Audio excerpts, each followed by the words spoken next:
Halo, selamat siang Mbak dan Mas semua. Untuk mahasiswa S1 keperawatan, perkenalkan, nama saya Giovanni Bangun Kristianto. Saya dosen prodi akuntansi. Saat ini saya akan memberikan pengajaran terkait dengan tema kewirausahaan, yaitu analisis kelayakan usaha. Terkait dengan analisis kelayakan usaha ini cukup menarik buat kita untuk mempelajarinya ya. Pertama, hal ini akan memberikan kita pemahaman bagaimana menilai sebuah usaha itu layak, atau biasa disebut dengan feasibility study. Kelayakan usaha, apakah usaha ini menguntungkan, apakah usaha ini memberikan profit, atau usaha ini malah merugikan buat kita.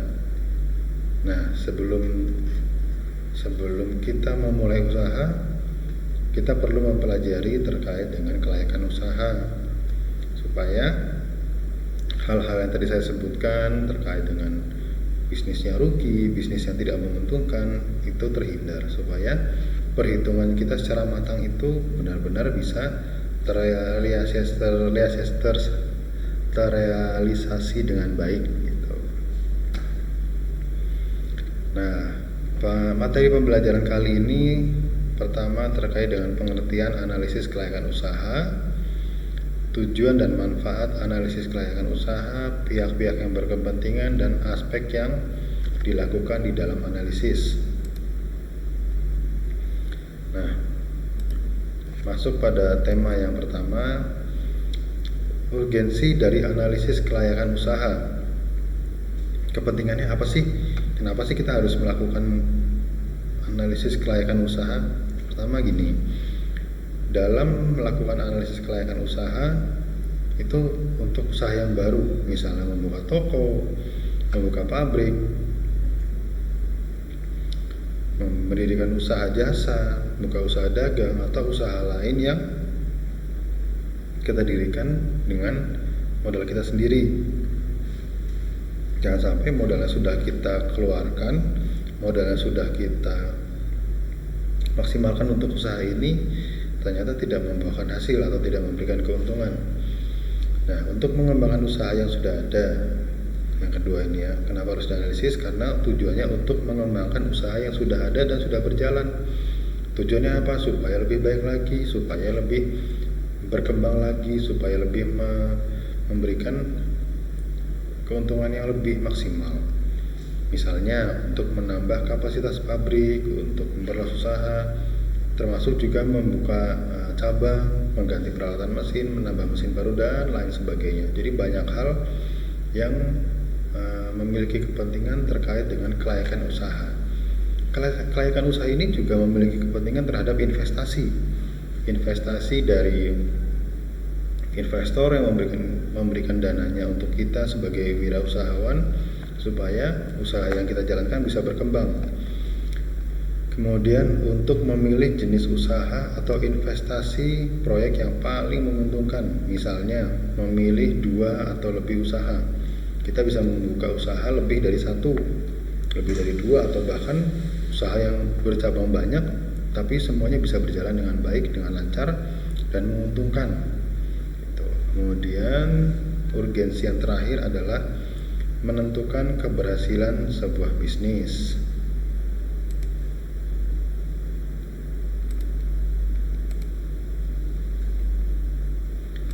Oke, selanjutnya kita akan membahas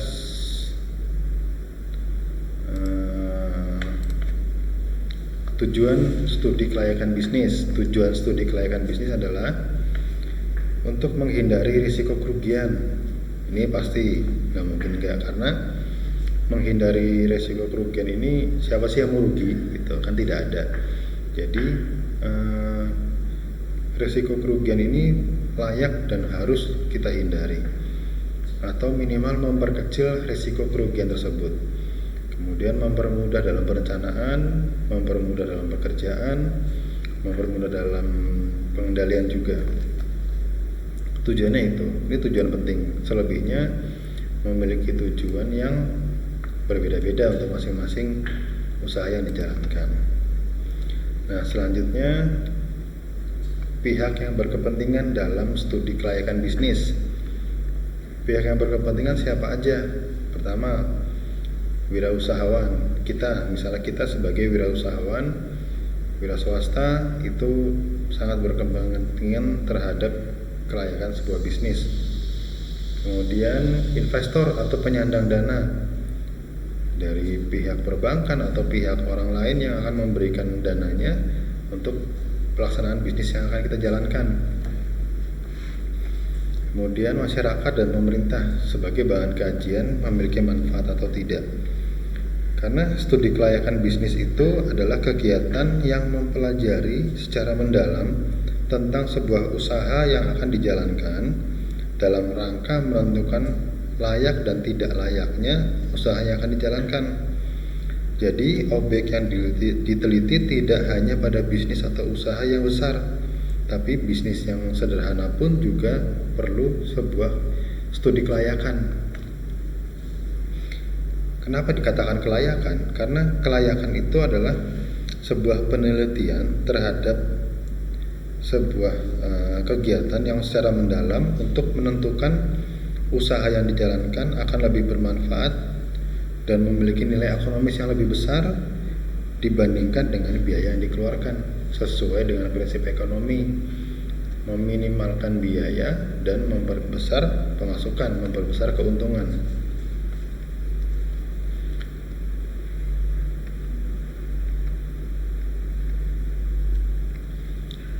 Nah, sebagai wirausahawan kita terhalang dengan banyak hal, salah satunya dengan kendala. Nah, kendala ini cukup besar pengaruhnya buat kita sebagai pengusaha yang menjalankan usaha. Karena gini, sebuah usaha kalau misalnya kita tidak ada kendala, pasti semuanya akan baik-baik saja, menguntungkan, tidak ada masalah. Cuman jarang sekali hal itu terjadi.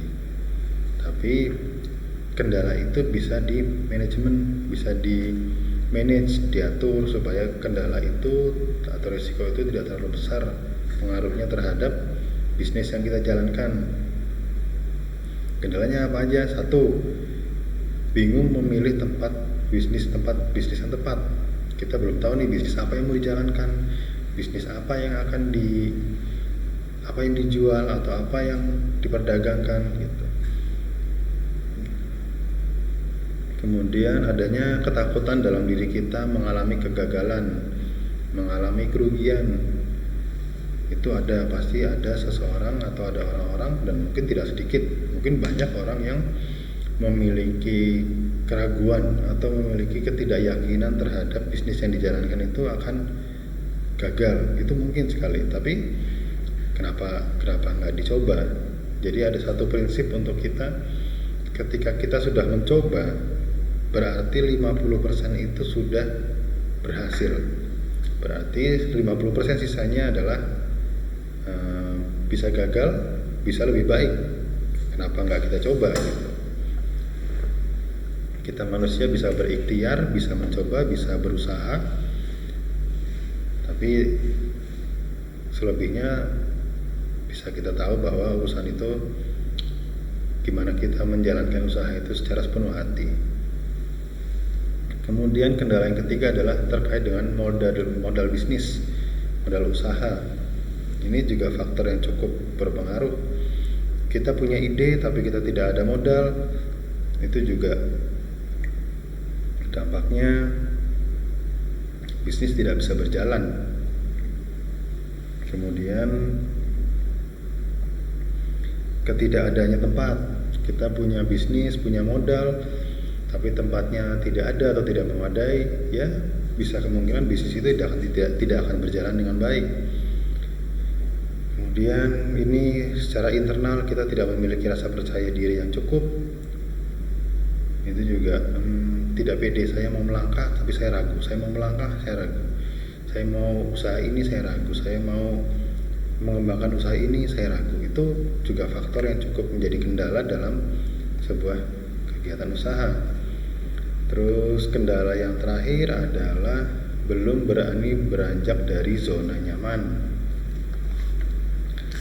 Kita terkadang itu terlena dengan zona nyaman, terlena dengan adanya saya sudah bisnis saya sudah berjalan, bisnis saya sudah cukup, udahlah saya cukup dengan sekian aja, yang penting usaha saya jalan.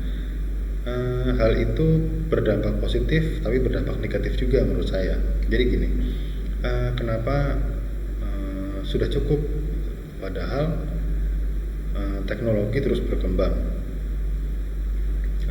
jenis bisnis pun juga terus berkembang. Kita harus bisa mengembangkan bisnis itu menjadi lebih baik, menjadi lebih berkembang, lebih dikenal. Nah, itu tujuan kita ke depannya supaya bisnis kita ini semakin laku. Tapi untuk menuju pada hal tersebut, effort kita pun juga makin besar, usaha kita makin besar. Tapi akan sesuai dengan hasil yang akan kita terima. Jadi kendala-kendala itu sebaiknya kita minimalisir, kita lawan kendala itu supaya bisnis kita dapat berjalan dengan baik dan lancar. Nah, ini saya berikan gambar-gambar. Pertama, ada ide. Kalau menjalankan bisnis kita perlu ide. Oh, saya punya ide, saya akan jualan makanan, saya jualan minuman, saya jualan baju, saya jualan ini, saya jualan jasa, saya memiliki kemampuan misalnya dari perawatan, saya memiliki kemampuan untuk di bidang jasa perawatan. Kenapa enggak? Itu juga bisa menjadi salah satu bidang usaha yang memberikan potensi cukup besar gitu. Kemudian ada opportunity atau kesempatan.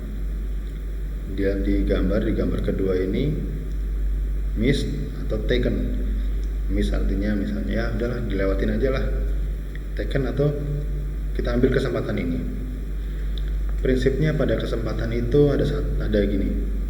Kesempatan itu tidak datang dua kali. Jadi kemungkinan besar akan kita ambil. Kemudian kesempatan yang sama itu tidak akan mungkin datang dua kali, atau bisa datang dua kali cuma jarang sekali. Nah, itu tinggal kita dalam hati kita itu memiliki keputusan yang gimana nih, ambil atau tidak gitu. Kalau ambil, berarti kita siap untuk memulai sebuah usaha atau memulai dengan instrumen baru dalam usaha kita. Kemudian opportunity itu juga misal dilewatkan pun juga memiliki risiko. Kalau risikonya ternyata kalau misalnya usaha itu saya waktu itu mengambil usaha itu, mungkin usaha itu sudah berkembang dan sudah berjalan dengan baik sekarang. Saya menyesal kenapa saat itu saya tidak mengambil usaha itu. Itu suatu penyesalan atas kesempatan yang dilewatkan. Kemudian terkait dengan modal, yang seperti saya sebutkan tadi, modal itu juga memiliki pengaruh. Kalau modalnya ada, kita bisa membuat modal itu bisa membuat usaha semakin besar. Dengan modal sekian saya bisa membuat usaha seperti ini, saya bisa membuat seperti usaha yang cukup menguntungkan. Saya bisa berjualan makanan, jualan minuman gitu, dengan lebih baik gitu. Kemudian kita perlu memperhitungkan itu apa yang dihitung. Pertama yang dihitung adalah jumlah modal yang kita butuhkan, terus jumlah pengeluaran yang akan kita perlukan untuk membeli atau memproduksi sebuah barang. Pengeluaran itu, kemudian aspek pemasaran juga perlu kita perhitungkan. Setelah itu juga terkait dengan habis dari pemasaran kan kita perlu juga menyewa tempatnya, menyewa packagingnya. Itu semuanya serba diperhitungkan. Kenapa harus diperhitungkan? Supaya kita mendapatkan keuntungan yang kita inginkan, yang sudah disesuaikan. Faktor lainnya lagi adalah terkait dengan marketing atau pemasaran. Nah, di gambar ini juga kelihatan ada urusan sosial, ada terkait dengan sosialisasi produk yang akan kita jual, terus advertising, packagingnya juga, kemudian digital. Ini era digital, karena sekarang tuh era digital, semuanya bisa diiklankan melalui sosial media, terus perlu juga branding. Jadi semuanya tuh bisa melalui misalnya sosial media yang kita tahu seperti Instagram, Facebook, Twitter, dan lain sebagainya, masih banyak lagi. Kita membuat iklan tuh yang menarik, kita membuat sistem pemasaran tuh yang menarik, yang minimal membuat orang itu akan membuka dulu gitu, membuka wah ini menarik nih, kita klik, dibuka, terus ternyata dalamnya lebih wah lagi. Nah itu salah satu teknik marketing supaya orang bisa menarik dulu. Kemudian yang terakhir adalah marketing mix. Di marketing mix ini adalah ada produk, ada tempat, promosi, kemudian harga, dan target marketnya. Nah dari kelima hal ini penting semuanya. Misalnya kita membuat contoh minuman, produknya minuman boba misalnya ya, kita ambil contoh boba. Kita mau jual di mana ini? Kita mau jual di dekat kampus UHB misalnya di depan UHB kita jual boba. Produknya sudah ada, tempatnya sudah ada, promosinya bagaimana? Promosinya dengan promosi misalnya beli 2 gratis 1, atau enggak beli 2 gratis 3 misalnya. Tapi kayaknya nggak mungkin ya, rata-rata mungkin beli 1 gratis 1, karena ini untuk promosi, atau enggak untuk pembelian di harga sekian akan mendapatkan bonus sekian, bonus ini, itu, dan ini, itu. Nah itu salah satu bentuk promosi yang menarik. Gimana caranya dibuat semenarik mungkin, tapi tidak terlalu menimbulkan dampak rugi yang terlalu besar. Misalnya dari harga juga berpengaruh, karena di dekat kampus Universitas Harapan Bangsa ini lingkungannya adalah lingkungan mahasiswa, berarti harganya tidak bisa terlalu tinggi. Berarti untuk harga yang rata-rata lah gitu, itu tentu akan menarik. Mungkin orang lewat pun juga, wah ini sepertinya tempatnya bagus atau tempatnya enak. Itu bisa dibayangkan kita akan mengambil tempat yang bagus, kemudian rame, itu pasti gitu, dengan harapan seperti itu. Kemudian analisis apa lagi yang perlu dilakukan? Analisis SWOT. SWOT itu adalah strength, weakness, opportunities, and threats. Jadi dari analisis SWOT ini terlihat how to conduct a SWOT analysis for your small business. Bagaimana peran analisis SWOT ini untuk bisnismu gitu. Jadi begini, strength itu what do you well, apa yang kamu miliki, apa hal yang membuat kamu memiliki kemampuan atau kekuatan dalam diri, kekuatan sebuah produk. Misalnya kita ambil contoh yang boba tadi. Kemampuannya apa, kekuatannya apa? Bobanya ini memiliki bahan yang alami, rendah gula misalnya, atau enggak ini memiliki packaging yang bagus. Kemampuannya, kelemahannya apa? Dari weakness, kelemahan misalnya ini where do you need to improve, titik mana yang perlu kamu kembangkan supaya weakness ini tidak terlalu banyak. Kelemahannya apa? Wah, kelemahannya tempatnya kecil, tidak ada tempat untuk nongkrong misalnya, atau enggak terbatas karena hanya bisa take away, tidak bisa dine in. Itu merupakan suatu kelemahan juga, tapi itu bisa menjadi kedepannya menjadi pembelajaran buat si pengusaha untuk bisa meminimalkan weakness itu. Opportunitiesnya apa? Opportunitiesnya karena misalnya di jalan depan UHB ini termasuk jalan yang ramai, itu menjadi salah satu kesempatan di mana orang akan berhenti membeli minuman kemudian jalan lagi.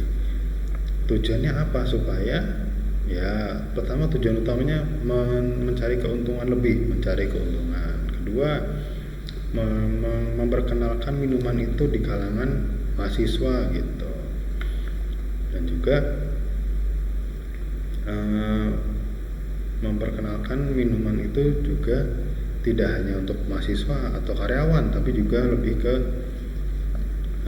orang-orang yang lewat, bahwa minuman ini juga minuman yang layak untuk diminum oleh orang tua misalnya. Terus what's obstacle you to face? Ini threats ini adalah tekanan atau ancaman. Jadi ancamannya apa? Wah, saya ternyata punya pesaing di kurang lebih 100 meter sebelah sana ada juga yang jualan minuman. Itu pesaing, itu ancaman. Kalau misalnya dia rame, berarti kita kurang rame. Nah, kita perlu review ulang lagi, balik lagi ke sebelumnya. Nah, ini sistem apa yang bisa kita perbuat dari kelima ini? Apa yang bisa kita maksimalkan? Misalnya kita bisa memaksimalkan marketing, atau kita bisa memaksimalkan idenya apa, modalnya apa. Wah, nih ditambahkan, tambah ini yang bisa membuat orang-orang tertarik untuk membeli. Nah, tahap untuk studi kelayakan usaha ini dari awal perencanaan ya, yaitu tahap penemuan ide atau perumusan gagasan. Tahap untuk ini ide tersebut perlu dirumuskan dan diidentifikasi.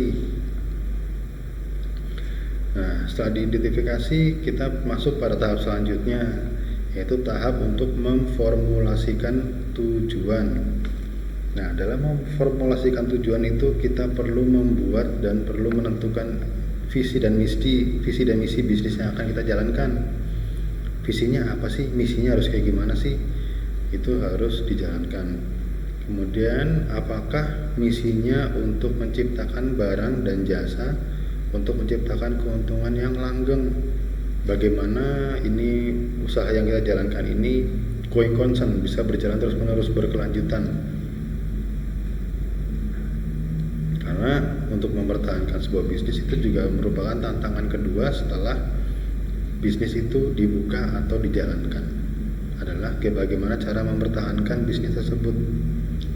Nah, selanjutnya adalah tahap analisis. Nah, analisis ini bagaimana menganalisis pangsa pasar, teknisnya, manajemen, dan aspek keuangan. Bagaimana kita mengatur keuangan supaya tidak rugi, bagaimana mengatur keuangan supaya bisnis yang berjalan ini bisa menjadikan bisnis yang berjalan terus secara terus-menerus. Itu tantangan buat kita juga soalnya. Kemudian tahapan terakhir adalah tahapan pada keputusan. Keputusan itu dijalankan. Oh, bagaimana kalau misalnya kita menjalankan ini?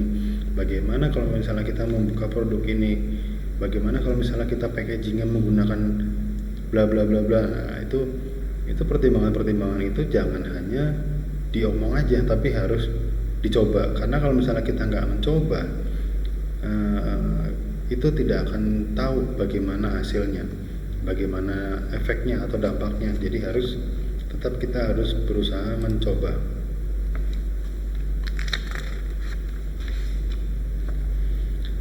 Oke, selanjutnya ini adalah analisis kelayakan bisnis.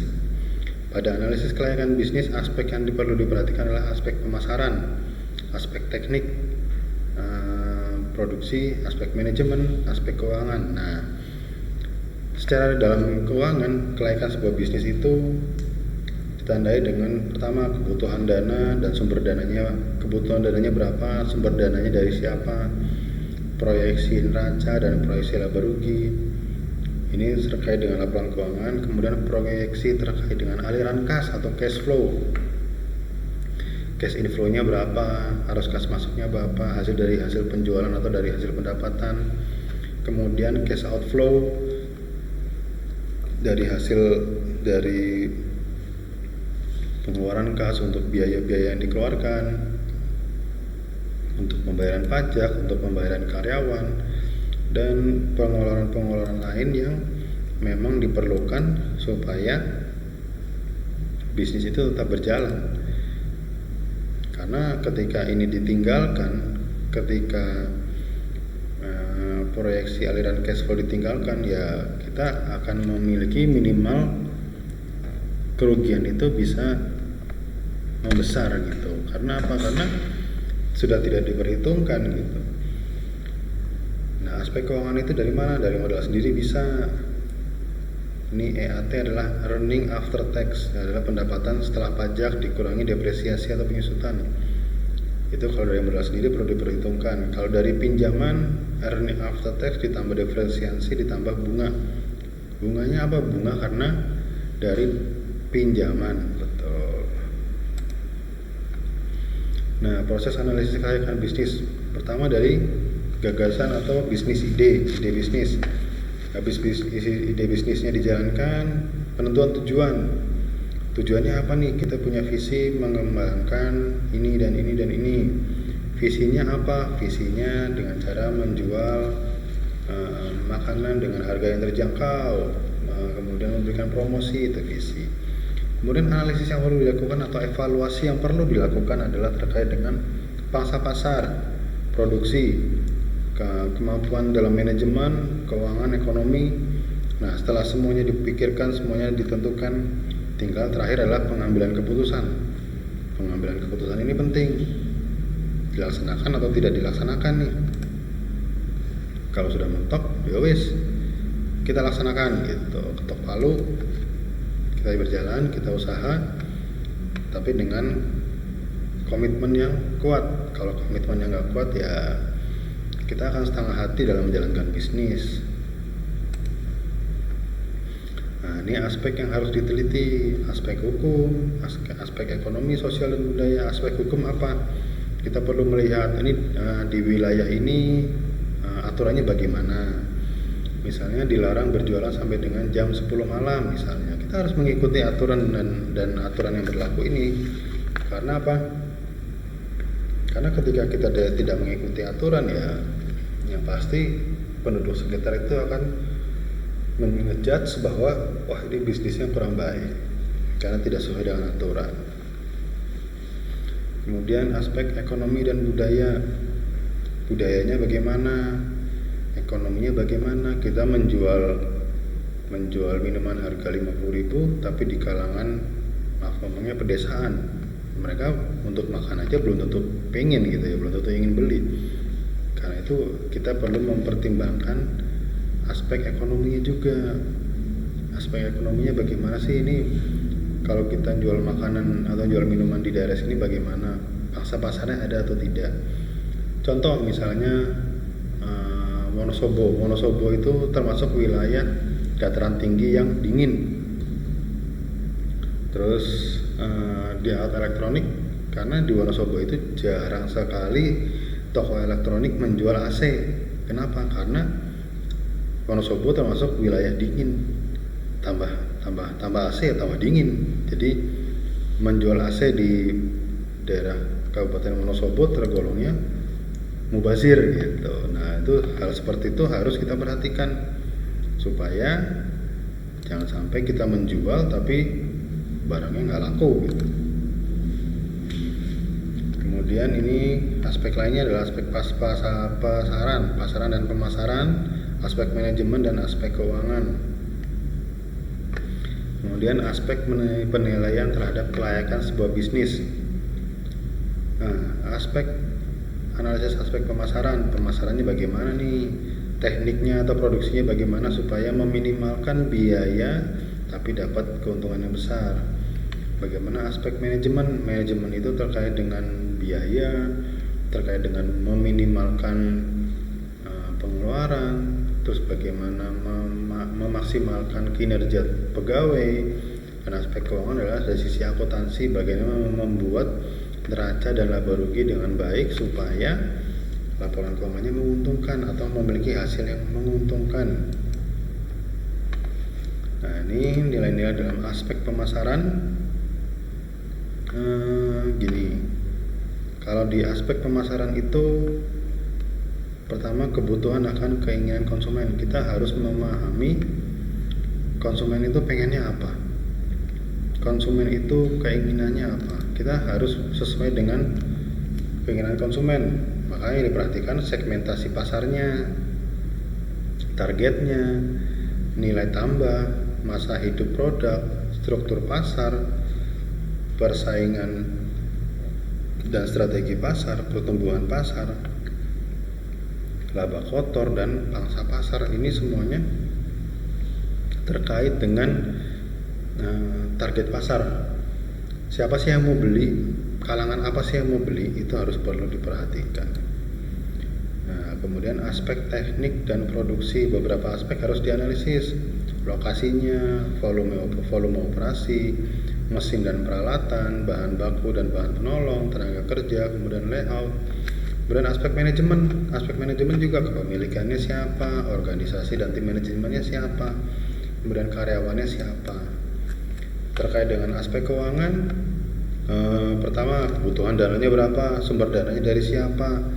Kalau kita punya tabungan sendiri atau modal sendiri mungkin akan lebih enak, jadi kita tidak menanggung bahwa kita harus membayar atau menanggung pengembalian modal tersebut. Kemudian proyeksi neraca, proyeksi laba atau rugi, proyeksi aliran kas, cash inflow, cash outflow, dan net cash flow. Nah, kemudian kriteria investasi. Nah, ini penting untuk perhitungan kelayakan usaha dari sisi bisnis. Pertama, payback period, net present value, sama internal rate of return. Payback period itu adalah periode yang diperlukan untuk menutup kembali pengeluaran investasi. Misalnya investasi sebesar 10 juta dengan kita pemasukan per bulannya 1 juta, berarti payback periodnya nilai investasinya 10 juta dibagi dengan kas masuk bersih 1 juta, berarti 10 bagi 1 sama dengan 10 bulan. Nah, berarti dalam jangka 10 bulan itu akan kembali modal, misalnya seperti itu. Semakin cepat payback period, maka akan semakin baik bisnis tersebut untuk menghitung waktu pengembalian investasi penggunaan. Nah, jika payback period lebih pendek waktunya daripada maksimum payback period, maka usulan akan diterima. Jadi ada kriteria-kriteria tertentu yang menjadikan payback period itu penting. Jangka waktu berapa? Pastinya untuk payback period ini ada toleransinya, toleransi waktu. Misalnya 10 bulan dikasih toleransi sampai 2 bulan lagi, jadi sampai 12 bulan atau 1 tahun. Nah, itu akan menjadikan payback period itu di 12 bulan itu akan lebih maksimal. Jadi setidaknya toleransi waktu itu membuat kita menjadi tidak terburu-buru, tidak tergesa-gesa. Nah, ini contoh soalnya payback period. Untuk meningkatkan produksi, manajemen XZY berencana membeli mesin baru senilai 200 juta, suku bunga pinjaman 15% per tahun, kemudian estimasi arus kas masuk sebesar 75 juta. Berapakah tingkat pengembalian dari pembelian mesin baru tersebut? Nah, ini payback periodnya 200 juta dibagi 75 juta dikali 1 tahun sama dengan 2,67 atau 2,67 tahun, atau dihitungkan per bulan sama dengan 32 bulan. Selanjutnya, net present value sebagai alat untuk mengukur peluang investasi, melengkapi kekurangan dari payback period. Nilai uang sebagai manfaat ekonomi dari usaha yang diperkirakan akan diterima di masa yang akan datang tidak sama dengan nilai uang yang diterima pada saat sekarang. Uang sekarang sama uang kita beli Pocari Sweat saat ini harganya 5.000. Mungkin tahun depan atau 2 tahun lagi harganya bukan 5.000, bisa 7.000, bisa 10.000. Nah, itulah yang dimaksudkan dengan net present value. Harga saat ini akan berbeda dengan harga besok, harga beberapa bulan lagi, tahun depan atau 2 tahun lagi atau 10 tahun lagi.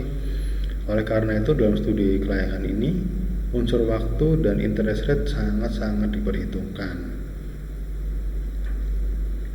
Nah, contoh yang tadi soal NPV itu 200 juta itu pada saat pinjam mungkin senilai 200 juta, cuman 2 tahun lagi atau 3 tahun lagi akan berubah harganya gitu. Karena apa? Karena ya Ada yang inflasi itu juga mempengaruhi, kayak peningkatan dolar itu juga mempengaruhi. Nah, dari soal yang tadi pinjaman 15%, lantas apakah rencana pembelian mesin tersebut akan memberikan keuntungan?